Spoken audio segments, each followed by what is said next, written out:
Plus W, ठीक है। अब इसके बाद आता है एंथैल्पी। एंथैल्पी क्या होता है? किसी भी सिस्टम के अंदर जो टोटल एनर्जी या टोटल हीट एनर्जी जो स्टोर्ड होती है उसी को कहते हैं एंथैल्पी।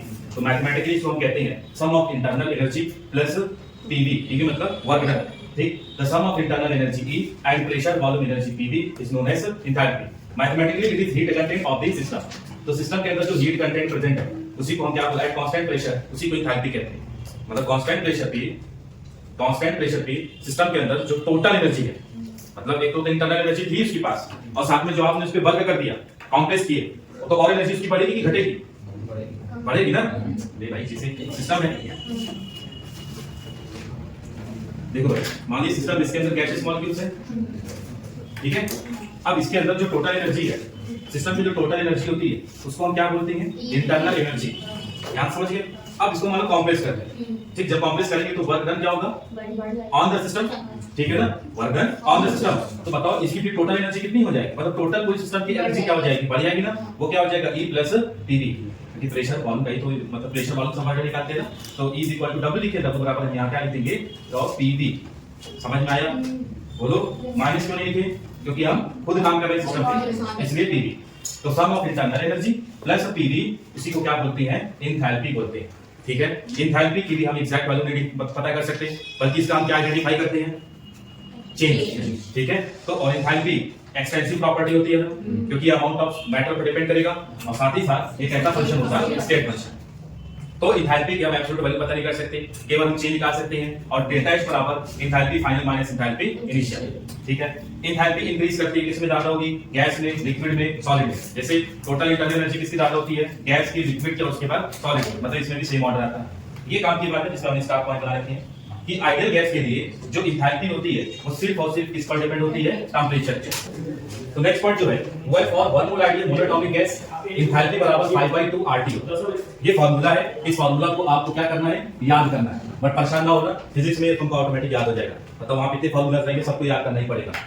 आइसोथर्मल एक्सपेंशन, बहुत ध्यान से सुनना क्योंकि यहाँ पे गलती करोगे। थर्मोडायनामिक प्रोसेस में अलग केस आएगा और केमिकल रिएक्शंस में अलग केस होगा। तो पहले समझ लेते हैं कि आइसोथर्मल अगर एक्सपेंशन होगा या आइसोथर्मल कंप्रेशन होगा, तो आइसोथर्मल कहने का मतलब टेंपरेचर क्या रहेगा? कांस्टेंट। तो चेंज इन टेंपरेचर क्या होगा? 0। तो डेल्टा एच भी क्या होगा? 0। समझ गए? तो आइसोथर्मल प्रोसेस यानी आइसोथर्मल प्रोसेस में अगर हम गैस मतलब वर्क डन करते हैं या गैस खुद वर्क डन करता है, मतलब कंप्रेशन हो रहा है या एक्सपेंशन हो रहा है, तो आइसोथर्मल कंडीशंस में डेल्टा एच क्या रहेगा? 0। और चेंज इन इंटरनल एनर्जी भी क्यों होगी? क्या होगी? 0। यहाँ पे चाहे लिख लो डेल्टा एच को 0 है, चाहे हम इससे निकाल सकते हैं डेल्टा एच बराबर NCV डेल्टा टी होता है, सॉरी NCP डेल्टा टी। तो डेल्टा टी 0 तो डेल्टा एच भी 0, पहले भी बता चुके हैं। डेल्टा ई बराबर फॉर्मूला में लिखवाया था आपको कि डेल्टा ई इक्वल टू होता है NCP डेल्टा टी। तो डेल्टा टी 0 तो डेल्टा ई भी क्या होगा? 0 होगा, ठीक है। तो आइसोथर्मल कंडीशंस में isothermal conditions change in internal energy और चेंज इन एंथैल्पी 0 होती है, ठीक है। ये मैं तीसरी बार लिखवा रहा हूं इस पॉइंट को, तीसरी बार लिखवा रहा हूं और याद रखना इस पे सवाल आए हुए हैं, क्वेश्चन आए हुए इस पे। चलो तो आइसो ये अच्छा ये भी किसके लिए है? चाहते यहां लिख देना फॉर आइडियल गैस। ये किसके लिए लिखे हैं? For ideal gas. और कौन सी प्रोसेस में? आइसोथर्मल प्रोसेस में। इस पे हम क्यों फोकस कर रहे हैं? इसलिए कर रहे हैं क्योंकि इस पे क्वेश्चन आए हुए, एक नहीं 2 बार आया हुआ है, ठीक है। अब next relationship between delta H and delta E, मतलब चेंज इन एंथैल्पी और चेंज इन इंटरनल एनर्जी में क्या रिलेशंस है। तो आपको ये सब कुछ नहीं याद रखना, बहुत ध्यान सुनना, कुछ नहीं याद रखना, आपको बस ये फॉर्मूला याद होना चाहिए कि change in enthalpy delta H is equal to delta E plus delta PV. ये स्टैंडर्ड फॉर्मूला आपको याद रखना है, ध्यान सुनो, केवल ये फॉर्मूला याद रखो। Delta H is equal to delta E plus delta PV, ठीक है। फॉर प्रोसेस के लिए जो फॉर्मूला है नहीं याद रखना। अगर मान लो आइसोबैरिक प्रोसेस है तो प्रेशर कांस्टेंट होगा, तो प्रेशर कांस्टेंट होगा तो हम कैसे फॉर्मूला को लिखेंगे? Delta H is equal to delta E. मतलब प्रेशर कांस्टेंट है तो प्रेशर को बाहर ले लेंगे, ठीक है। प्रेशर कांस्टेंट होगा बट वॉल्यूम थोड़ी कांस्टेंट होगा, वॉल्यूम तो चेंज होगा, समझ गए ना। तो आइसोबैरिक प्रोसेस में हम ऐसे फॉर्मूला बना सकते हैं। आइसोकोरिक प्रोसेस में क्या कांस्टेंट है? वॉल्यूम कांस्टेंट है। वॉल्यूम कांस्टेंट है बट प्रेशर तो कांस्टेंट नहीं होगा। तो इसका फॉर्मूला कैसे बनाएंगे? Delta H is equal to delta E plus बोलो क्या इसको बाहर कर ले बी डेल्टा पी। समझ गए? इसका मतलब ये वाला फॉर्मूला भी याद नहीं रखना, ये वाला भी फॉर्मूला याद नहीं रखना। थर्ड वाले फॉर्मूला में देखो आइसोथर्मिक प्रोसेस में टेम्परेचर क्या होता है? कांस्टेंट। और टेम्परेचर अगर कांस्टेंट होगा तो चेंज इन एंथैल्पी और चेंज इन इंटरनल एनर्जी ये दोनों क्या होंगे? जीरो। और काम की बात याद रखना जो बताने जा रहे हैं ये हम प्रोसेस के लिए पढ़ रहे हैं, ठीक है? और प्रोसेस भी कौन किसके लिए? कौन सी गैस के लिए? आइडियल गैस के लिए। ये सब लिख लेना, ठीक है? तो ये क्लैरिटी आपको होनी चाहिए कि कौन किसके लिए हम अप्लाई कर रहे हैं। हो गया? फॉर प्रोसेस आइडियल गैस, ठीक है? For chemical reaction and phase transition, देखो मोस्ट इंपॉर्टेंट पार्ट तो यही वाला है, क्वेश्चन एग्जाम में इसी से पूछे जाएंगे। For chemical reaction and phase transition, कोई भी केमिकल रिएक्शंस या फेज ट्रांजिशन। फेज ट्रांजिशन कहने का मतलब जब कोई मैटर एक फिजिकल स्टेट से दूसरे फिजिकल स्टेट में चेंज होता है उसी को फेज ट्रांजिशन कहते हैं। जैसे वाटर, मान लो पहले आइस था, आइस से कन्वर्ट हो गया लिक्विड में, तो फेज का ट्रांजिशन हुआ। मेल्टिंग ऑफ आइस हो गया, या वेपराइजेशन ऑफ वाटर हो गया, ठीक है? या कंडेंसेशन ऑफ वाटर हो गया, वेपर से लिक्विड में कन्वर्ट हो जाना, ये सब फेज ट्रांजिशन कहलाता है। तो फेज ट्रांजिशन का फार्मूला क्या है? Delta H equal to delta E plus delta Mg RT। Delta Mg RT ये फार्मूला कैसे बना? बस शॉर्ट में थोड़ा सा बता रहा हूं आपको, वो सब नहीं याद रखना है, बस मैं बता देता हूं। देखो फार्मूला तो जनरली क्या था, यहाँ पे स्टैंडर्ड फार्मूला क्या था? Delta H equal to delta E plus delta Pv था ना? बोलो हाँ या ना? अब सुनो, हमें पता है आइडियल गैस इक्वेशन से, आइडियल गैस इक्वेशन क्या बोलती है यहाँ से कि Pv is equal to nRT। बोले ये होता है ना?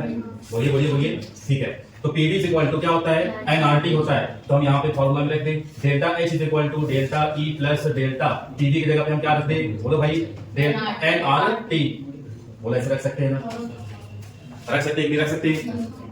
ऐसे रख दिया ना, Pv की जगह पे क्या रख दिया हम? nRT। तो आगे डेल्टा लगाना। डेल्टा मतलब क्या होता है? चेंज। डेल्टा मतलब चेंज होता है। अच्छा ये बताओ, ये जो R है गैस कांस्टेंट, क्या ये चेंज होगा? नहीं। और काम की बात जो बताने जा रहे हैं, फेज ट्रांजिशन कांस्टेंट टेंपरेचर पे होता है ना? बोलो हाँ या ना? फेज ट्रांजिशन किस पे होता है? Constant temperature. और जो हम केमिकल रिएक्शंस करवा रहे होते हैं लैब के अंदर, जो भी केमिकल रिएक्शंस होती है उसमें की टेंपरेचर को हम क्या करते हैं? कांस्टेंट करते हैं, ठीक है? तो यहाँ पर जब जो कांस्टेंट है उसको हम क्या कर दें? बाहर ले लें, तो ये क्या हो जाएगा? Delta H is equal to delta E plus delta N, और यहाँ पे क्या लिखेंगे? RT, ठीक है? तो delta H is equal to delta E plus delta N RT। तो यहाँ पे हमने गैसेस लिखा है, तो थर्मोडायनामिक्स कहते हैं कि हमको मोल्स कौन सा कंसीडर करना है, यानी उस रिएक्टेंट उस प्रोडक्ट मॉलिक्यूल्स के मोल्स कंसीडर करने हैं जिनका फिजिकल स्टेट कैसा होगा? गैसियस स्टेट होगा। समझ गए? तो यहाँ पे सबका अपना अपना मतलब है। तो डेल्टा Mg बराबर लिख लो, डेल्टा Mg बराबर sum of moles of product, sum of mole of product in gaseous state minus sum of mole of reactant in gaseous state. Sum of mole of product in gaseous state minus sum of mole of reactant in gaseous state. इसको लिख लो पहले, और यहाँ पे लिखना है note डाल के for solid and liquid, for solid and liquid take n is equal to 1, sorry n is equal to 1 या n is equal to 0। Solid और लिक्विड के लिए मोल्स क्या मान के चलेंगे? 0, ठीक है? जैसे समझाने के लिए, कैल्शियम कार्बोनेट है सॉलिड स्टेट में, इसको हीट किए, कैल्शियम ऑक्साइड में कन्वर्ट हुआ सॉलिड, और प्लस कार्बन डाइऑक्साइड गैस। तो इसका अगर हमको डेल्टा Mg निकालना होगा, कैसे निकालें? डेल्टा Mg निकालना तो बोलो कैसे निकालें? प्रोडक्ट्स का मोल कितना है यहाँ पे? क्या इसका मोल कंसीडर करोगे? इसका जो 1 मोल कंसीडर करेंगे? नहीं ना? क्या इसका मोल कंसीडर करेंगे? करेंगे। यहाँ पे 1 लिखेंगे ना, माइनस क्या इसका मोल जो है सॉलिड स्टेट में ना ये रिएक्टेंट, क्या इसका मोल कंसीडर करेंगे? नहीं। तो 1 माइनस 0 करेंगे, कितना आएगा? ऐसे हमको मोल्स निकालने हैं। तत्वों की कंडीशन होती है, यानी enthalpy is equal to sum of internal energy plus Pv, ठीक है? हम ये बताते हैं एंथैल्पी की कभी भी आप एब्सोल्यूट वैल्यू कैलकुलेट नहीं कर सकते, बल्कि हम इसका चेंज कर सकते हैं। तो चेंज के लिए फार्मूला क्या आएगा? Delta H is equal to delta E plus delta Pv। बोले ये आया था ना? तो ये जो प्रोसेस होंगी, अब यहाँ पे एंथैल्पी यानी चेंज इन एंथैल्पी के दो फार्मूला हम दो जगह यूज कर सकते हैं। एक तो फॉर प्रोसेस, इसके लिए यूज करेंगे, प्रोसेस के लिए यूज करेंगे। प्रोसेस जैसे आइसोथर्मल प्रोसेस हो गया, ठीक है? आइसोबैरिक प्रोसेस हो गया, आइसोबैरिक प्रोसेस हो गया। और प्रोसेस में भी हम कौन सी गैस लेते हैं? आइडियल गैस लेते हैं, ठीक है? उसके बाद हमने बताया था फॉर फेज ट्रांजिशन और chemical reactions and chemical reactions. तो फेज ट्रांजिशन और केमिकल रिएक्शंस के लिए जो हम फार्मूला बताए थे वो याद ही होगा, delta H is equal to delta E plus delta Mg RT। तो यही फार्मूला लिखा था। और हम ये भी बताया था कि केमिकल रिएक्शन और फेज ट्रांजिशन पे ही ज़्यादा क्वेश्चन आता है, इसलिए ये वाला क्वेश्चन हमारे लिए क्या है? इंपॉर्टेंट। अच्छा एक बात सुनना, जो फेज ट्रांजिशन या जो केमिकल रिएक्शन होती है उसमें टेम्परेचर क्या होता है? कांस्टेंट। टेम्परेचर क्या होता है? कांस्टेंट, ठीक है? अच्छा चेंज इन एंथैल्पी को क्या हम QT भी लिख सकते हैं? Heat supplied at constant pressure. Is equal to change in property की जगह पे क्या क्यूबी भी लिख सकते हैं, यानी heat supplied at constant volume और प्लस डेल्टा एनजीआरटी। और ये एक अपने तरफ से अपने आप ये भी एक एक्सप्रेशन आ गया ना, वो ये आया ना, ठीक है। आइडियल केस में हमने क्या बताया था कि देखो भाई अगर आइसोथर्मिक प्रोसेस होगी, कौन सी प्रोसेस होगी, आइसोथर्मिक प्रोसेस होगी, तो टेंपरेचर यहाँ भी कांस्टेंट होता है ना, बोलो भाई है ना। अच्छा, एक मन में कंफ्यूजन आ सकती है कि आइसोथर्मिक प्रोसेस में भी टेंपरेचर कांस्टेंट है और फेज ट्रांजिशन या केमिकल रिएक्शंस में भी टेंपरेचर कांस्टेंट है, तो बताइए यहाँ पे जो टेंपरेचर कांस्टेंट था तो डेल्टा टी हमने लिखा था 0 होगा और डेल्टा टी 0 होगा तो डेल्टा एच भी क्या होगा 0, बट यहाँ पे डेल्टा एच क्यों नहीं 0 होगा ना, हाँ इसके अंदर चेंज इन टेंपरेचर हम नहीं निकाल रहे, फार्मूला में कहीं भी डेल्टा टी आ रहा है नहीं आ रहा है, आई बात समझ में। तो केमिकल रिएक्शन में और फेज ट्रांजिशन में टेंपरेचर तो कांस्टेंट होता है बट डेल्टा एच 0 नहीं होगा, ये क्लैरिटी होनी चाहिए। तो चेंज इन एंथैल्पी 0 किस केस में होती है, प्रोसेस में, और प्रोसेस में भी कौन सी, आइसोथर्मिक प्रोसेस, ठीक है ना। दूसरा में क्या लिखा था, आइसोकोरिक प्रोसेस, कौन सी प्रोसेस, आइसोकोरिक प्रोसेस, इसमें वॉल्यूम क्या होता है, कांस्टेंट होता है, वॉल्यूम कांस्टेंट, तो डेल्टा V क्या होगा 0। अच्छा डेल्टा V 0, तो बताओ डेल्टा एच का फार्मूला क्या है, डेल्टा एच का फार्मूला, अच्छा डेल्टा V 0, अच्छा वॉल्यूम कांस्टेंट इसमें हो जाएगा ना, वॉल्यूम कांस्टेंट होगा तो आइसोकोरिक प्रोसेस में वॉल्यूम कांस्टेंट है, तो वॉल्यूम कांस्टेंट है तो डेल्टा एच का फार्मूला क्या आ जाएगा, delta E plus V delta V, क्योंकि वॉल्यूम तो कांस्टेंट है। तीसरा आइसोबेरिक प्रोसेस, तो बताइए आइसोबेरिक प्रोसेस में क्या कांस्टेंट होता है, प्रेशर कांस्टेंट होता है। अच्छा प्रेशर कांस्टेंट होगा तो प्रेशर को बाहर कर लेंगे, तो डेल्टा एच का फार्मूला यहां से क्या बन जाएगा, delta E plus V delta V। अब काम के बाद ध्यान सुनना, आपको स्टैंडर्ड ये वाला फार्मूला याद होना ही चाहिए, ठीक है ना। फिर बाकी ये दिमाग में रखना कि आइसोथर्मिक प्रोसेस है तो डेल्टा एच 0 होगा, आइसोबेरिक प्रोसेस होगा तो फार्मूला बना लेना यहां से, आइसोबेरिक प्रोसेस होगा तो यहां से फार्मूला बना लेंगे, मतलब ये हमको याद रखने की जरूरत नहीं, बस पढ़ लेना है। हां ये वाला फार्मूला आपको जरूर से याद रखना है, कौन सा, फेज ट्रांजिशन और केमिकल रिएक्शंस, इस पे क्वेश्चन ढेर सारे हैं। अच्छा यहाँ पे R क्या है, क्या R को हम गैस कांस्टेंट बोलते हैं ना, R क्या है यहाँ पे, गैस कांस्टेंट है, R की वैल्यू बोलो 2 कैलोरी पर केल्विन पर मोल, R की वैल्यू 8.314 जूल पर केल्विन पर मोल, और R की वैल्यू होती है 0.0821 लीटर एटीएम पर केल्विन पर मोल, तो इस बात की वैल्यू होती है। अगर केल्विन दिया रहेगा तो R की वैल्यू क्या लेंगे 2, अगर जूल में लेना जूल में दिया रहेगा तो R की वैल्यू 8.314 और अगर लीटर एटीएम में दिया रहेगा तो 0.082। याद रखो दिस। अब कुछ स्पेशल नोट्स उसको नोट कर लीजिए, स्पेशल नोट्स देखो। अब थोड़ा सा मैथ्स आपको समझ में आनी चाहिए।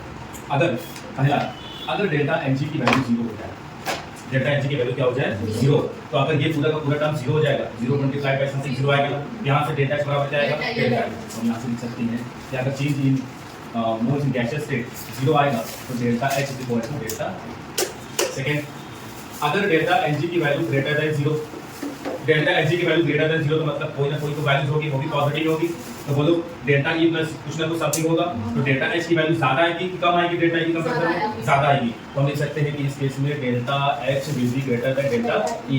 थर्ड केस, अगर डेल्टा एनजी लेस देन 0 है मतलब नेगेटिव में है, तो डेल्टा ई से कुछ सब्ट्रैक्ट हो जाएगा ना, तो डेल्टा एच की वैल्यू कम आएगी कि या ज्यादा आएगी, डेल्टा ई से कम आएगी, तो मतलब अगर लेस देन 0 तो हम यहां से क्या लिख सकते हैं कि delta H is less than delta ई। ये थोड़ा सा मैथ्स है, थोड़ा समझना होगा इसको, सही समझ में आएगा कैसे होगा, इसको बताना पड़ेगा, समझ गए ना।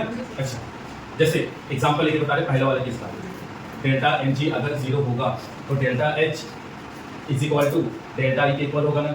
एग्जांपल जैसे मान लो H2 gas plus I2 gas, और यहाँ पे मान लो फॉर्मेशन हो रहा है 2HI गैस का, ठीक है। तो सबसे पहले डेल्टा एनजी कैलकुलेट करें, तो डेल्टा एनजी यहाँ से क्या आएगा, delta N G is equal to sum of moles of product in gaseous state, क्या लेते हैं NGP माइनस NGR। अच्छा कौन सा मोल हमको कंसीडर करना है, गैसियस स्टेट में, लिक्विड में, या मतलब सॉलिड, सिर्फ गैसियस स्टेट का, लिक्विड का और सॉलिड का हमको कंसीडर नहीं करना है। तो देखो यहाँ पे प्रोडक्ट का मोल गैसियस स्टेट में कितना दे रखा है 2, यहाँ पे 2 रख देंगे ना, minus sum of mole of gaseous state, sum of mole of gaseous state of reactant, मतलब रिएक्टेंट में यहाँ पे 1 मोल है, I2 का आगे 1 मोल लिखेंगे ना, तो टोटल कितने मोल्स हो गए 1 + 1 2, 2 - 2 करो कितना आएगा 0। तो बताओ यहाँ से डेल्टा एनजी की वैल्यू 0 हो गई ना, तो हमें फार्मूला याद है ना, डेल्टा एनजी और delta H is equal to delta E plus delta N G R T, तो बोलिए 0 हो गया ना, तो यहाँ से डेल्टा एच बराबर क्या आएगा डेल्टा। तो लिखते हैं दूसरा example, if delta N G is greater than 0, अगर डेल्टा एनजी ग्रेटर देन 0 है तो उस केस में हमने क्या बताया कि delta H is greater then delta ई, यही होगा ना। एग्जांपल इसका देखो, रिएक्शन ले लेते हैं, कैल्शियम कार्बोनेट सॉलिड स्टेट में, इसको हीट किए और ये कन्वर्ट हो गया calcium oxide solid state plus CO2 gas. चलो बताओ यहाँ पे देखो डेल्टा एनजी की वैल्यू कितनी आ गई यहाँ पे, डेल्टा एनजी प्रोडक्ट्स का मोल, प्रोडक्ट्स में देखो कौन सा मोल, इसका भी 1 मोल है, इसका भी 1 मोल है, लेकिन ये गैसियस स्टेट में है ना, तो इसके मोल को कंसीडर करेंगे, इसके मोल को कंसीडर नहीं करेंगे, यानी प्रोडक्ट का मोल कितना लेंगे 1। बताओ ये रिएक्टेंट सॉलिड स्टेट में है, सॉलिड स्टेट में है तो इसके मोल को कंसीडर स्टोइकियोमेट्रिक कोएफिशिएंट कंसीडर नहीं करेंगे, 1 माइनस 0 कितना आ जाएगा 1। क्या डेल्टा एनजी ग्रेटर देन 0 है ना, तो यहां से क्या आएगा formula delta H equal to delta E plus delta N G R T, ये फार्मूला होता है। बार-बार क्यों लिख रहे हैं, ताकि आपको ये फार्मूला याद हो जाए, ठीक है। तो यहाँ से हम लिख सकते हैं delta H equal to delta E plus N की वैल्यू 1 रखेंगे, डेल्टा एन की वैल्यू अगर हम 1 रखेंगे तो क्या ये 1 आरटी आ जाएगा, तो ठीक। Third example delta N G less than 0 का, मतलब डेल्टा एन जी जब लेस देन 0 होगा तो delta N G less than 0, तो इस केस में delta H is less than delta E होगा ना। बोलिए एग्जांपल जैसे मान लो N2 nitrogen gas react with H2 hydrogen gas और ये बना रहा है 2NH3 अमोनिया गैस। यहाँ भी देखो अगर हम डेल्टा एनजी निकालें तो delta N G is equal to, बताइए प्रोडक्ट्स का मोल कितना लेंगे, प्रोडक्ट्स का मोल कितना लेंगे ये बताओ पहले, 2 गैसियस स्टेट में 2 माइनस रिएक्टेंट को बोलो, ये वाला गैसियस स्टेट में है ना, गैसियस स्टेट में इसके मोल कंसीडर करेंगे, ये भी गैसियस स्टेट में इसके मोल को भी कंसीडर करेंगे, तो sum of mole of reactant कितना हो जाएगा 3 + 1 4, कितना आ जाएगा -2 बचेगा। यानी यहाँ पे delta H is equal to क्या होगा, delta E plus delta H की जगह पे क्या लिखते हैं -2 r into t, यानी कि delta H is equal to delta E minus 2r। समझिए, नोट कर लीजिए, वहीं से कंटिन्यू करेंगे। देखो ऑर्गेनिक कंपाउंड को जब हम कंबशन कराते हैं तो इसका फॉर्मेशन होता है कार्बन डाइऑक्साइड का और वाटर। तो जब भी कोई क्वेश्चन न्यूमेरिकल्स का आएगा, कोई भी हाइड्रोकार्बन दिया होगा, उसका जब भी कंबशन कराओ तो किसका फॉर्मेशन करेंगे, कार्बन डाइऑक्साइड का और वाटर का H2। ठीक है, तो ऑक्सीजन तो भाई हमेशा गैसियस स्टेट में ही रहेगा, बोला भाई ना, ठीक है। अच्छा CO2 भी हमेशा गैसियस स्टेट में रहेगा, बोला भाई ना, ठीक। अब वाटर की बात आती है, तो अब H2 जो है ये तो गैसियस स्टेट में कब लेंगे और लिक्विड स्टेट में कब लेंगे, अब आ गया, ठीक है। गैसियस स्टेट में कब लोगे, जब temperature more than 100 degree Celsius, यानी जो कंबशन अगर हम कराएंगे 100 डिग्री सेल्सियस टेम्परेचर से ज्यादा भी कराएंगे तो उस केस में क्या होगा कि जो वाटर का फॉर्मेशन होगा वो कौन से स्टेट में होगा, गैसियस स्टेट में। लेकिन अगर temperature less than 100 degree Celsius है, अगर temperature less than 100 degree Celsius है, तब इसमें बताइए तब किस में लोगे आप, H2O को लिक्विड फेज में लोगे, समझे जो मैं कह रहा हूं, ठीक है। H2 ऑक्सीजन हमेशा गैसियस स्टेट में होगा, CO2 हमेशा गैसियस स्टेट में होगा, H2O गैसियस स्टेट में भी हो सकता है और लिक्विड स्टेट में भी। अगर combustion more than 100 degree Celsius पे होगा तो H2O को गैसियस स्टेट मिलेगा, अगर temperature less than 100 degree Celsius पे कंबशन कराते हैं तब H2O को आप किस स्टेट में लोगे, लिक्विड स्टेट। अब ऑर्गेनिक कंपाउंड क्या जाता है, देखो ऑर्गेनिक कंपाउंड जनरली जैसे एल्कीन, अगर तो एल्केन में जो लोअर मेंबर्स होते हैं उनका फिजिकल स्टेट कैसा होता है, गैसियस। एल्कीन, एल्कीन, एल्काइन, इनका फिजिकल स्टेट कैसा होता है, गैसियस स्टेट होता है। तो यहाँ पे हम लिखते हैं अगर लोअर हाइड्रोकार्बन्स होंगे, लोअर मेंबर ऑफ, लोअर मतलब less number of carbon containing hydrocarbon, जैसे कहां से कहां तक लेस नंबर कंसीडर करेंगे भाई, कार्बन 1 से लेकर के कार्बन 4, जनरली कार्बन 1 से लेकर के कार्बन 4 वाले जो हाइड्रोकार्बन्स के मेंबर्स होते हैं उनका फिजिकल स्टेट क्या लेके चलेंगे आप, गैसियस स्टेट। क्या लेके चलेंगे, गैसियस स्टेट, ठीक है। Less number, more number of carbon containing, अगर हाइड्रोकार्बन्स होगा उस केस में, जैसे अगर कार्बन एटम 7 से ज़्यादा हो तो लिक्विड या सॉलिड, तो बस हाइड्रोकार्बन अगर ज़्यादा, जैसे मान लो तुमको दे दिया C11H22, तो C11H22 हाई मेंबर हो गया, या तो वो सॉलिड होगा या तो लिक्विड होगा। इसके लिए आपको जो है हाइड्रोकार्बन वाला जो चैप्टर है उसको एक बार हाइड्रोकार्बन चैप्टर में जो फिजिकल स्टेट दे रखा है ना, सबका फिजिकल स्टेट एक बार उसको अच्छे से क्या कर लेना, पढ़ना, ठीक है ना। तो हाई मेंबर वाले जो होंगे, मोर number of carbon containing hydrocarbon, इनका फिजिकल स्टेट आप क्या लेके चलेंगे, लिक्विड स्टेट। तो लिक्विड स्टेट में होगा या तो कौन सा स्टेट में होगा, या तो सॉलिड स्टेट में होगा, या तो लिक्विड स्टेट या तो सॉलिड स्टेट। जैसे यहाँ पे कुछ फेमस एग्जांपल है जो क्वेश्चन में पूछे जाते हैं, जैसे बेंजीन होता है, तो बेंजीन का याद रखना C6H6 होता है ना, इसका फिजिकल स्टेट क्या चलोगे, लिक्विड, ठीक है। ग्लूकोज का क्या होता है, C6H12O6, इसका फिजिकल स्टेट क्या लेके चलोगे, सॉलिड। सुक्रोज का मॉलिक्यूलर फार्मूला क्या होता है, C11H22O, C12H22O11, इसका भी आप फिजिकल स्टेट क्या लेके चलेंगे, ठीक है ना। तो ऑर्गेनिक कंपाउंड में का जब भी कंबशन कराएंगे तो कार्बन डाइऑक्साइड और H2O का फॉर्मेशन होगा, ठीक है, जिसमें ऑक्सीजन और कार्बन डाइऑक्साइड हमेशा गैसीय स्टेट पर रहेगी। जो H2O है ये गैसीय स्टेट में भी हो सकता है या लिक्विड स्टेट में भी हो सकता है। अगर temperature more than 100 degree Celsius है तो किसमें लोगे गैसीय स्टेट, अगर लेस देन 100 डिग्री सेल्सियस है तो फिजिकल स्टेट क्या लेंगे, लिक्विड स्टेट, ठीक है। और ये जो ऑर्गेनिक कंपाउंड है अगर ये लोअर मेंबर ऑफ हाइड्रोकार्बन्स होंगे तो इनका फिजिकल स्टेट गैसीय स्टेट लेके चलोगे, अगर higher member of carbon atoms होंगे तो उसके लिए फिजिकल स्टेट या तो लिक्विड होगा या तो सॉलिड। ये क्यों बता रहे हैं, क्योंकि हम लिक्विड और सॉलिड का जो मोल्स होता है उसको कंसीडर नहीं करते, ठीक है ना। अब हम इसमें लिक्विड और सॉलिड का मोल्स कंसीडर नहीं करते, ये हो गया। अच्छा, रिएक्शन को बैलेंस करने तो आता है ना, कई बार सिखा चुके हैं रिएक्शन कैसे बैलेंस की जाती है, रिएक्शन को हमेशा बैलेंस करना। डाल दो इसको यहां से न्यूमेरिकल सॉल्व करना, नाम लिख दो न्यूमेरिकल्स। अच्छा, ये न्यूमेरिकल किस पे बेस्ड है, चेंज इन एंथैल्पी पे, मतलब ये एंथैल्पी पर बेस्ड क्वेश्चन है सारे, एंथैल्पी पर। तो देख कर देखो वीडियो है आप हां क्लियर है, ठीक है। पहला न्यूमेरिकल स्टार्ट करें, चलो। Calculate the value of delta H minus delta E for the combustion of methane gas. बताओ ये रिएक्शन है या प्रोसेस है, पहले आइडेंटिफाई कर लो, क्योंकि सबसे बड़ी दिक्कत यही आएगी कि आप आइडेंटिफाई नहीं कर पाएंगे कि कौन रिएक्शन है कौन सी प्रोसेस है, और समझ में नहीं आएगा आपको कि फार्मूला कौन सा पुट करना है। तो पहले बताओ कंबशन ऑफ मीथेन गैस है ना, तो combustion of methane gas reaction है या प्रोसेस हो रही है, रिएक्शन है, केमिकल रिएक्शंस है। तो मीथेन का पहले कंबशन करा देते हैं, मीथेन का फार्मूला CH4 होता है ना।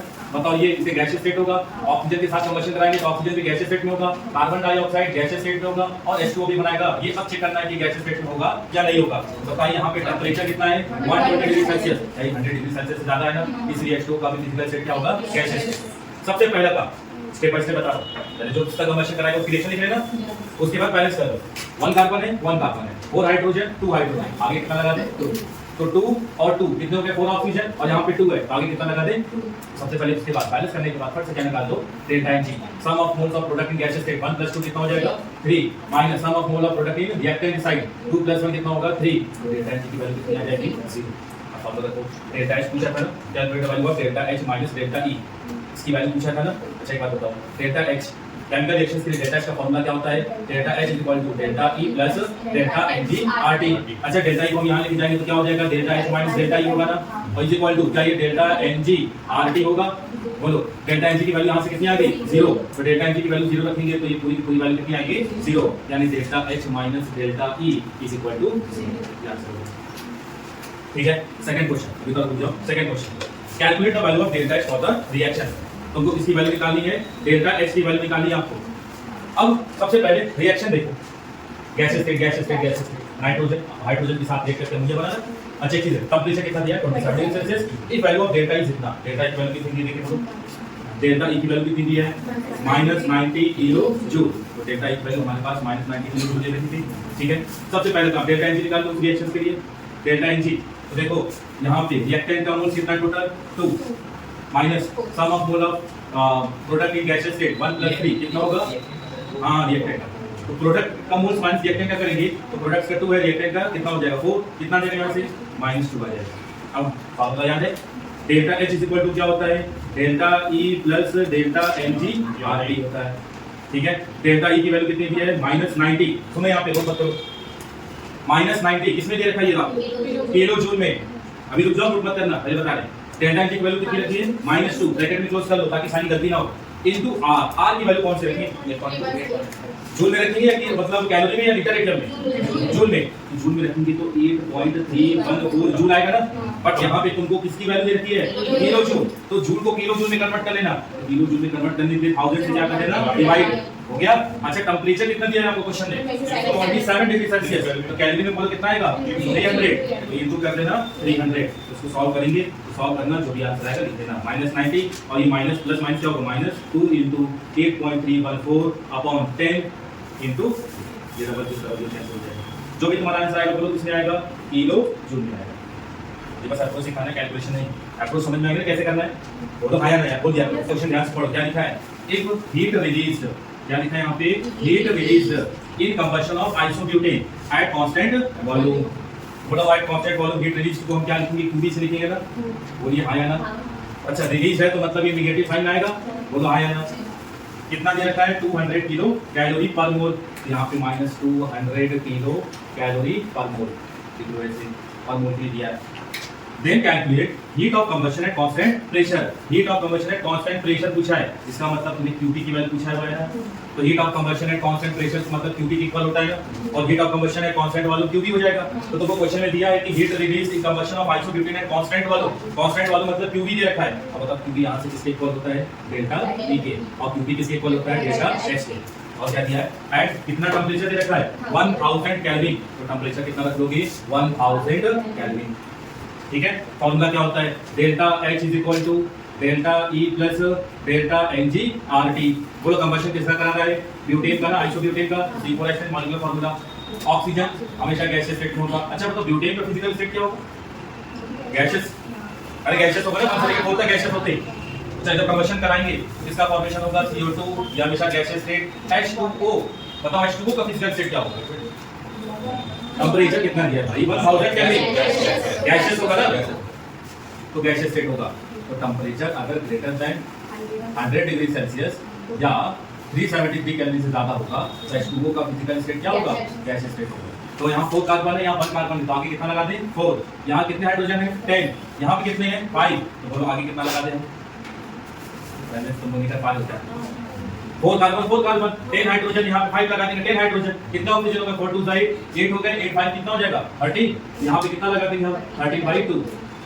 ठीक है ना। प्रोडक्ट डेटा एनर्जी निकालना है तो sum of mole of product in gases, product in gases state minus sum of mole of reactant in gases state. तो प्रोडक्ट कितना हो गया? 5 + 4 9 माइनस 13/2 को क्या लिखते हैं? पॉइंट डेसिमल लिखो। तो 6 आएगा ना, 6.5 और प्लस इसका 1 आएगा 1, तो कितना हो जाएगा? 9 माइनस 7.5 कितना आएगा यहाँ से? तो कितना आएगा? 1.5। Delta H equal to delta E plus delta Ng RT होता है। ठीक है। तो डेल्टा E की वैल्यू तुमको दे रखी -200 किलो कैलोरी दी, इसको लिख लो।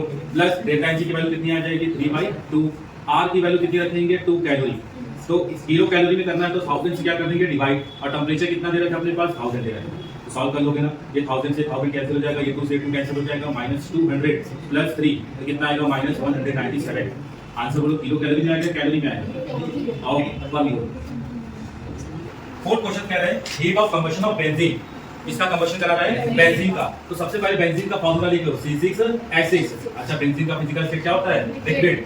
बोलना सबको पड़ेगा, लिक्विड होता है। इसका जब हम कंबशन कराएंगे बोलो ऑक्सीजन का हमेशा फिजिकल स्टेट क्या होगा? Gaseous state. कार्बन डाइऑक्साइड का फिजिकल स्टेट हमेशा क्या होगा? Gaseous state.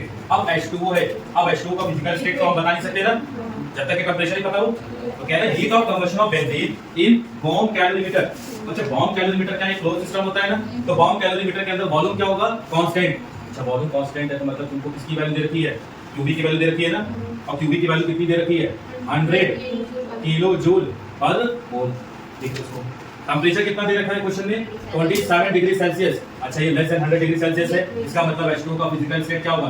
लिक्विड या गैसियस स्टेट? लिक्विड होगा। तो heat of combustion of benzene in bomb calorimeter is 100 kilo joule per mole at 27 degree Celsius. Then calculate heat of combustion at constant pressure. तो heat of combustion तुमको किस पे निकालना है? Constant pressure पे, यानी आपको किसकी वैल्यू फाइंड करनी है? QP की वैल्यू फाइंड करनी है। तो कर लोगे ना। QP मतलब किसकी वैल्यू हो गई? डेल्टा E की। और QP मतलब किसकी वैल्यू हो गई? डेल्टा H की। हमें फार्मूला पता है कि delta H is equal to delta E plus delta Ng RT। बोल लिख सकते हैं ना। डेल्टा E की वैल्यू कितनी दी है?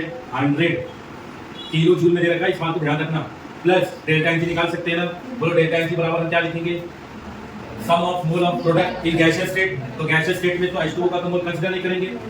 अच्छा पहले बैलेंस कर लें। 6 कार्बन है, यहाँ कितने कार्बन है? 1। तो यहाँ पे 6 लगा देंगे। यहाँ पे 6 हाइड्रोजन है, यहाँ पे 2 हाइड्रोजन है, तो आगे कितना लगा दें? 3। यहाँ बताओ प्रोडक्ट साइड कितने ऑक्सीजन हो गए? 12 प्लस 13 कितने हो जाएंगे? 15। बताओ यहाँ पे कितना लगा दें? 15/2। ठीक है। तो प्रोडक्ट्स का मोल कितना लेंगे हम? 6 + 3 लेंगे या 6 लेंगे? 6 लेंगे माइनस प्रोडक्ट से कितना लेंगे? 15/2 प्लस 1 क्या लेंगे हम? नहीं, क्योंकि ये फिजिकल स्टेट है लिक्विड। तो बेंजीन का फिजिकल स्टेट लिक्विड है, इसलिए इसके मोल को कंसीडर नहीं करेंगे। तो 6 - 15/2 करेंगे। यहाँ से कितना आएगा? 12 - 15/2 और इसको सॉल्व करेंगे तो कितना आएगा? -3/। सही है। 100 प्लस डेल्टा H की वैल्यू कितनी रखी? -3/2 ब्रैकेट में करके लिखना ताकि साइन गलती ना हो। R की वैल्यू क्या है?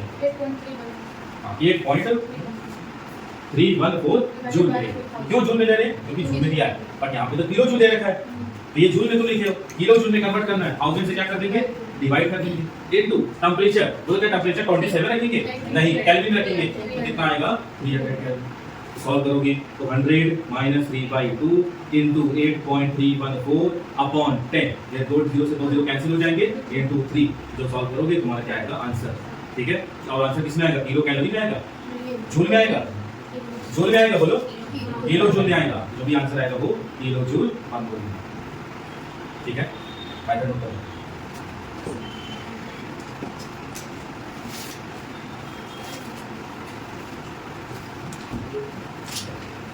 अच्छा, ये हम लोग क्वेश्चन 1 2 3 4 जो भी सॉल्व किए, ये मतलब प्रोसेस के लिए किए हैं या हम रिएक्शंस के लिए किए हैं, रिएक्शंस के लिए किए, इसीलिए हमने फार्मूला क्या यूज किया है, delta H is equal to delta E plus delta H, इसलिए फार्मूला यूज किया। फिफ्थ वाला क्वेश्चन कह रहा था enthalpy of vaporisation of water at 100 degree Celsius, ये बात है, enthalpy of vaporisation of water at 100 degree Celsius is 40 kilojoule per mole, then find the value of delta E। Enthalpy of vaporisation आपको दिया हुआ है, ठीक है, तो एंथैल्पी ऑफ वेपोराइजेशन मतलब डेल्टा H की वैल्यू दे रखी है, कितना दे रखा है भाई, 40 किलो जूल पर मोल दे रखा है, ठीक है, then find value of delta E, को डेल्टा E की वैल्यू पता करना है, ठीक है। मतलब ये फेज ट्रांजिशन है, केमिकल रिएक्शन है या प्रोसेस वाला है, अरे फेज ट्रांजिशन है ना, वेपोराइजेशन, मेल्टिंग, मतलब फ्यूजन, ये सब वेपोराइजेशन सॉरी फेज ट्रांजिशन का केस होता है। अच्छा, फेज ट्रांजिशन मैंने बताया था कांस्टेंट टेंपरेचर पे होता है, तो H2O है, H2O लिक्विड स्टेट में है, तो H2O लिक्विड स्टेट में है, तो बताओ ये कन्वर्ट किसमें होगा, H2O वेपर्स में, और टेंपरेचर कितना दे रखा है यहाँ पे 100 डिग्री सेल्सियस। तो मतलब 100 डिग्री सेल्सियस पे जो फेज ट्रांजिशन होता है, मतलब वेपोराइजेशन जो हो रहा है, उसमें दोनों फिजिकल स्टेट होंगे H2O के, लिक्विड भी होगा और वेपर्स भी होंगे, समझ गए। डेल्टा, अच्छा यहाँ पे कौन सा फार्मूला लगाएं, delta H is equal to delta E plus delta Mg RT, ये वाला फार्मूला लगाएंगे ना। अच्छा, तो delta E is equal to delta E पूछा था, तो delta E is equal to क्या होगा, delta H minus delta Mg R into T। मतलब डेल्टा H क्या दे रखा है अपने को क्वेश्चंस में, 40 किलो जूल है, इसका ध्यान रखना, माइनस डेल्टा Mg निकाल लोगे ना, बताओ ये गैसीय स्टेट में, जिसके मोल को कंसीडर किया जाएगा, H2O लिक्विड स्टेट में है तो इसके मोल को कंसीडर नहीं किया जाएगा, मेरे पास में क्या लेना, तो डेल्टा Mg क्या लिखेंगे हम यहाँ पे 1 माइनस 0, 1 माइनस 0, R की वैल्यू क्या रखें,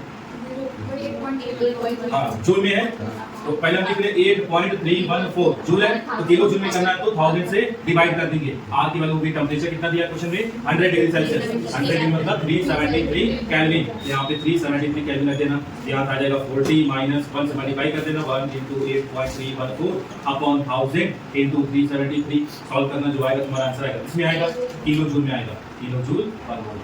तो हीट कैपेसिटी क्या होती है, मान लेते हैं कि एक वाटर हमने बीकर्स के अंदर स्टोर कर दिया, ठीक है, इस वाटर का मास मान लेते हैं 5 kg, 5 kg का क्या है यहाँ पे वाटर, इसका इनिशियल टेंपरेचर मान लेते हैं T1 जो है वो 10 डिग्री सेल्सियस, ठीक।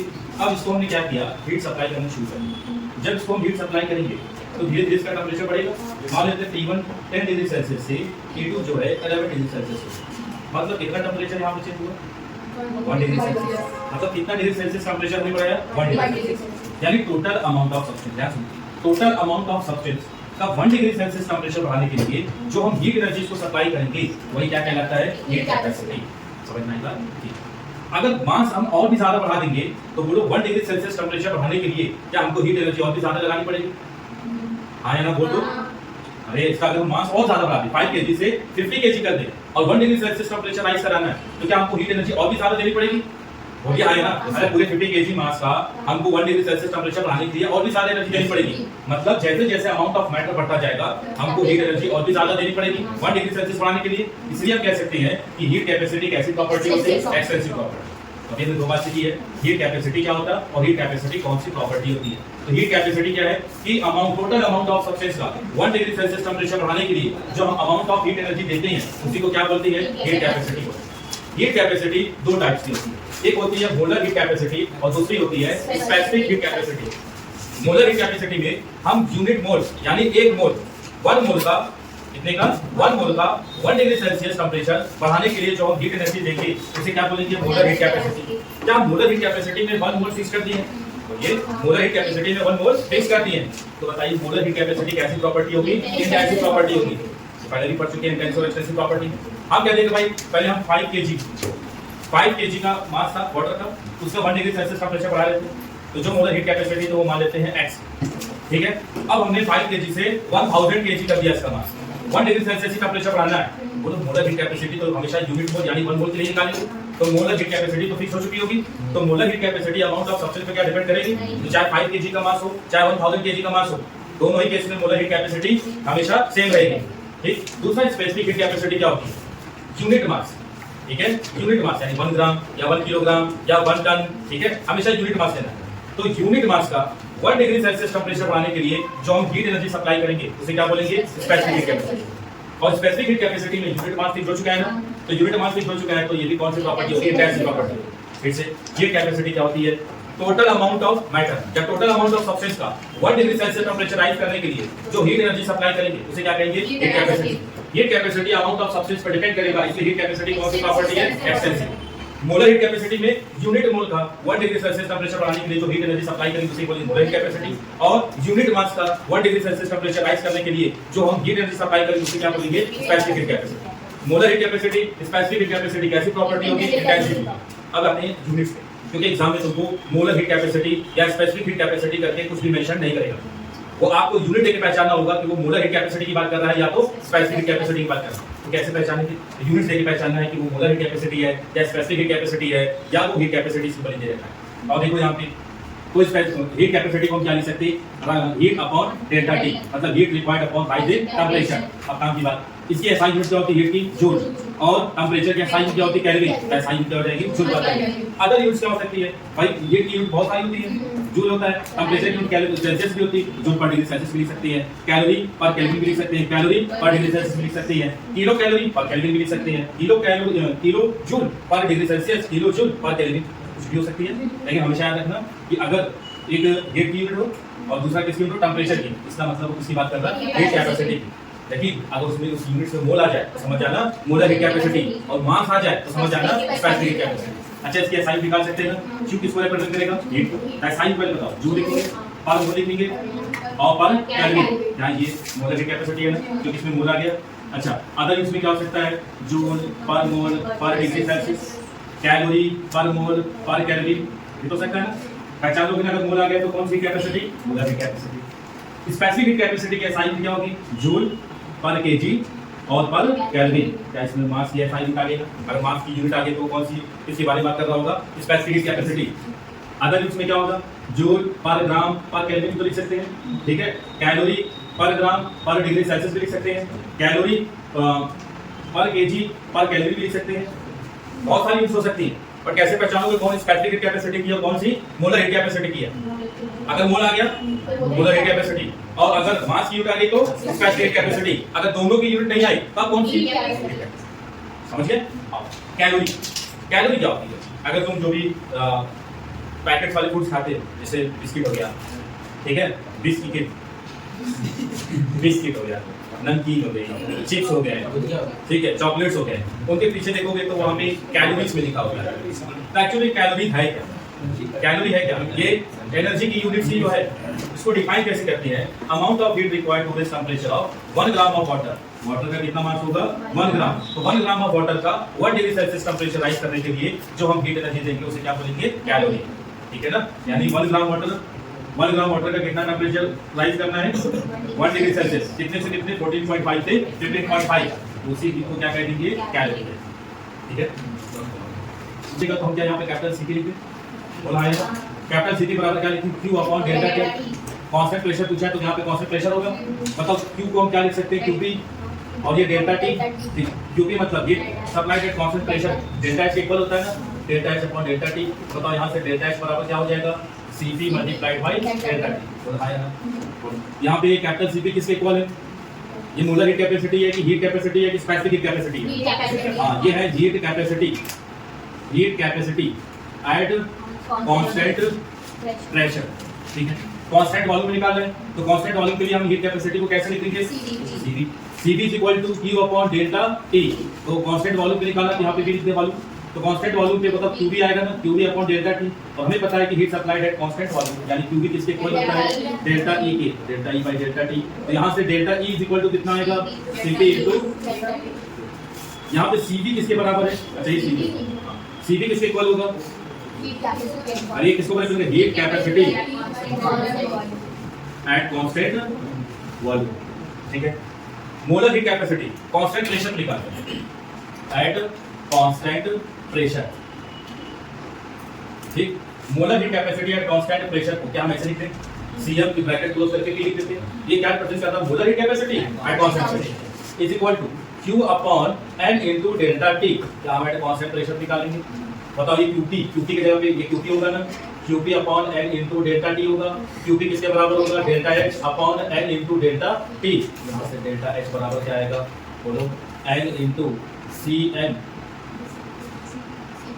Into delta T। समझ में आया? नहीं आया? अरे भैया ये N इनटू डेल्टा T तो यहाँ पे मल्टीप्लाई कर दोगे N इनटू Cm यानी मोलर हीट कैपेसिटी है constant pressure into delta T। ठीक है, कांस्टेंट वॉल्यूम पे निकाल लो एट कांस्टेंट वॉल्यूम। अब तो निकालोगे ना, कांस्टेंट वॉल्यूम पे निकालना है मोलर हीट कैपेसिटी और यहाँ पे P लिखिए। ये किसको रिप्रेजेंट कर रहा है? मोलर हीट कैपेसिटी है constant volume is equal to Q upon N into delta T। बोलो ऐसे लिखेंगे, कांस्टेंट वॉल्यूम पे लगा निकाल दे तो भी लिख दे, तो ये हो जाएगा QV upon N into delta T। तो QV किसके इक्वल होता है? डेल्टा E के, तो N इनटू डेल्टा T। तो यहाँ से डेल्टा E का फॉर्मूला क्या बन के आएगा? N into molar heat capacity at constant volume multiplied by delta T। ठीक है, अरे सिंपल मैथ्स लगा है, आ गया ना। Next, specific heat capacity at constant pressure at constant pressure. तो specific heat capacity at constant pressure is equal to Q upon M into delta T। Constant pressure निकालने तो क्या इसको ऐसे लिख सकते हैं? QP upon M into delta T। बोलो, और QP की जगह पे हम delta H upon M into delta T लिख सकते हैं। तो यहाँ से delta H is equal to आएगा mass into molar specific heat capacity at constant pressure into delta T। ठीक है, एट कांस्टेंट वॉल्यूम, तो एट कांस्टेंट वॉल्यूम भी निकाल सकते हैं specific heat capacity at constant volume. तो specific heat capacity at constant volume is equal to Q upon M into delta T। और यहाँ पे हम V लिख दें, यहाँ से आएगा QV upon M into delta T, और QV को हम लिख सकते हैं डेल्टा E upon M into delta T। तो यहाँ से delta E is equal to आएगा M into specific heat capacity at constant volume into delta. ठीक है, तो अब कुछ लोग कहते हैं देखो ये भी याद कर लो, ये भी याद कर लो, ये भी याद कर लो, ये भी याद कर लो, ये भी याद कर लो, ये वाला। तो ऐसे करोगे तो कितने फार्मूला हो जाएंगे? 3 हो गए, 3 6 हो गए, 3 हो गए, टोटल 9 फार्मूला हो गए। कितने फार्मूला हो गए?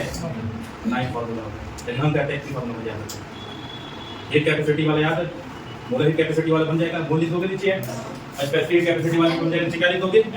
बस इतना दिमाग रखो। कांस्टेंट प्रेशर पे कौन आता है? Delta H। और कांस्टेंट वॉल्यूम पे कौन आता है? Delta E। कांस्टेंट प्रेशर पे डेल्टा H और कांस्टेंट वॉल्यूम पे डेल्टा E।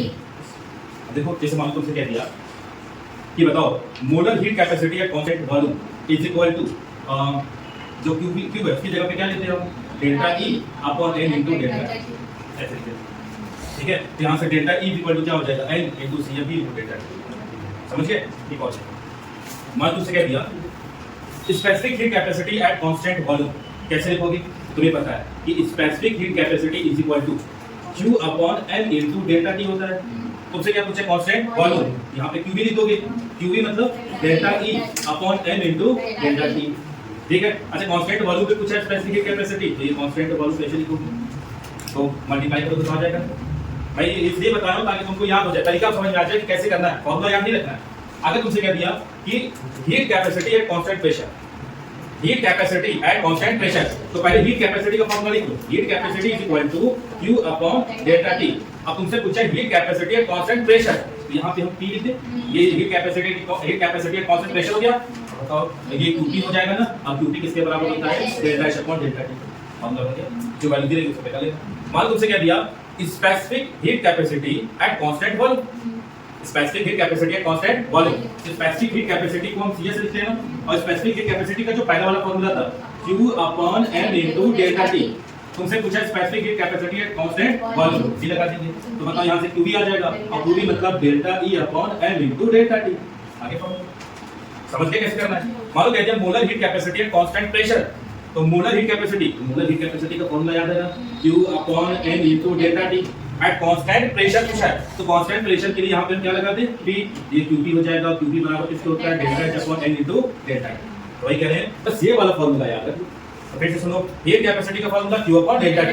अगर मोलर हीट कैपेसिटी है तो नीचे मोल लिख दोगे, अगर हीट स्पेसिफिक हीट कैपेसिटी है नीचे मास लिख दोगे। ठीक है, अब जिसका जो फॉर्मूला पूछेगा बना दोगे। कर लोगे ना ऐसे? ठीक है, कल इसका हम लोग